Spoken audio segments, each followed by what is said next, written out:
ക്ഷേത്രങ്ങളിൽ പ്രദക്ഷിണം ചെയ്യുക എന്നത് ഹൈന്ദവ സംസ്കാരവും വിശ്വാസവുമാണ്. എന്നാൽ ഓരോ ക്ഷേത്രത്തിലും ഓരോ തരത്തിലാണ് പ്രദക്ഷിണം നടത്തേണ്ടത്. ഓരോ ക്ഷേത്രത്തിലെയും ആചാരങ്ങളും പ്രതിഷ്ഠയുടെ സ്വഭാവവും നോക്കിയാണ് പ്രാർത്ഥിക്കേണ്ടതും പ്രദക്ഷിണം വയ്ക്കേണ്ടതും. ശിവക്ഷേത്രത്തിൽ പ്രദക്ഷിണം വയ്ക്കുമ്പോൾ വളരെയധികം ശ്രദ്ധിക്കേണ്ടതുണ്ട്.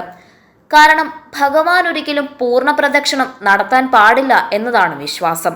ചെയ്യുവാൻ ശിവന്റെ മൂലമന്ത്രമായ ഓം നമഃശിവായ എന്ന മന്ത്രം ജപിച്ചുകൊണ്ടാണ് ശിവക്ഷേത്രങ്ങളിൽ പ്രദക്ഷിണം വെക്കേണ്ടത്.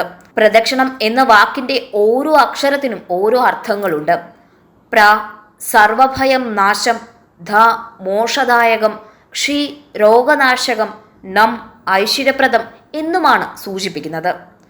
ശിവക്ഷേത്രത്തിൽ എന്തുകൊണ്ടാണ് പൂർണ്ണ പ്രദക്ഷിണം നടത്തുവാൻ പാടില്ല എന്ന് പറയുന്നത്? പൂർണ്ണതയുടെ ദേവനാണ് ശിവൻ.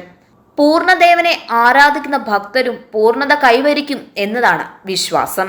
ക്ഷിപ്രകോപിയും ക്ഷിപ്രപ്രസാദിയുമായ ശിവനെ പൂർണ്ണ പ്രദക്ഷിണം വയ്ക്കുന്നതിലൂടെ ശിവന്റെ ശക്തികളെയും പരിമിതമായി കാണുകയാണ് എന്നതാണ് സൂചിപ്പിക്കുന്നത്.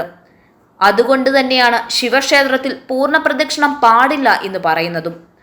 ശിവക്ഷേത്ര ദർശനം നടത്തി പ്രദക്ഷിണം വയ്ക്കുന്നവർ മനസ്സിൽ സൂക്ഷിക്കേണ്ട സുപ്രധാന കാര്യമാണ് ഇത്. പൂർണ്ണ പ്രദക്ഷിണം നടത്തുവാൻ പാടില്ല എന്നതിന് മറ്റൊരു കാരണം കൂടി പറയപ്പെടുന്നു. ഗംഗാദേവിയും ശിവനും തമ്മിലുള്ള ബന്ധം പുരാണങ്ങളിൽ വളരെയധികം വർണ്ണിച്ചിട്ടുള്ളതാണ്. ശിവഭഗവാന്റെ ശിരസിൽ നിന്നുമാണ് ഗംഗാദേവി ഒഴുകിക്കൊണ്ടിരിക്കുന്നത്.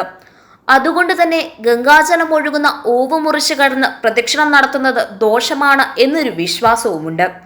ഗംഗയുടെ ഒഴുക്കിന് തടസ്സം നിൽക്കുന്നത് ക്ഷേത്ര പ്രദർശനത്തിന്റെ പുണ്യത്തെ ഇല്ലാതാക്കുന്നു എന്ന് വിശ്വസിക്കപ്പെടുന്നു.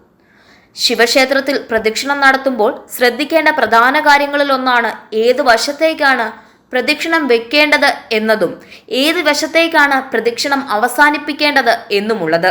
പ്രദക്ഷിണങ്ങളെല്ലാം വലത്തോട്ട് തന്നെ ആയിരിക്കണം എന്നുള്ള കാര്യം വളരെയധികം ശ്രദ്ധിക്കേണ്ടതുണ്ട്. അതുകൊണ്ട് തന്നെയാണ് വലതു വയ്ക്കുക എന്ന് പണ്ടുള്ളവർ പറയുന്നതും. ചന്ദ്രക്കലയുടെ ആകൃതിയിലായിരിക്കണം എപ്പോഴും ശിവക്ഷേത്രത്തിലെ പ്രദക്ഷിണം. ഇത്തരം കാര്യങ്ങൾ പ്രദക്ഷിണ സമയത്ത് വളരെയധികം ശ്രദ്ധിക്കേണ്ടതാണ്. അർത്ഥപ്രദക്ഷിണം ചെയ്യുന്നതിലൂടെ അത് പാപത്തെ ഇല്ലാതാക്കും എന്നതാണ് വിശ്വാസം. ഭക്തരെ പാപത്തിൽ നിന്നും മോചിപ്പിക്കാൻ ലോകൈകനാഥനായ മഹാദേവന് മുകളിൽ വേറെ ശക്തിയില്ലെന്നതും അർത്ഥപ്രദക്ഷിണത്തിന്റെ കാരണങ്ങളിൽ ചിലതാണ്. കേരളത്തിൽ 108ഓളം മഹാശിവക്ഷേത്രങ്ങൾ ഉണ്ടെന്നാണ് കണക്കാക്കപ്പെടുന്നത്.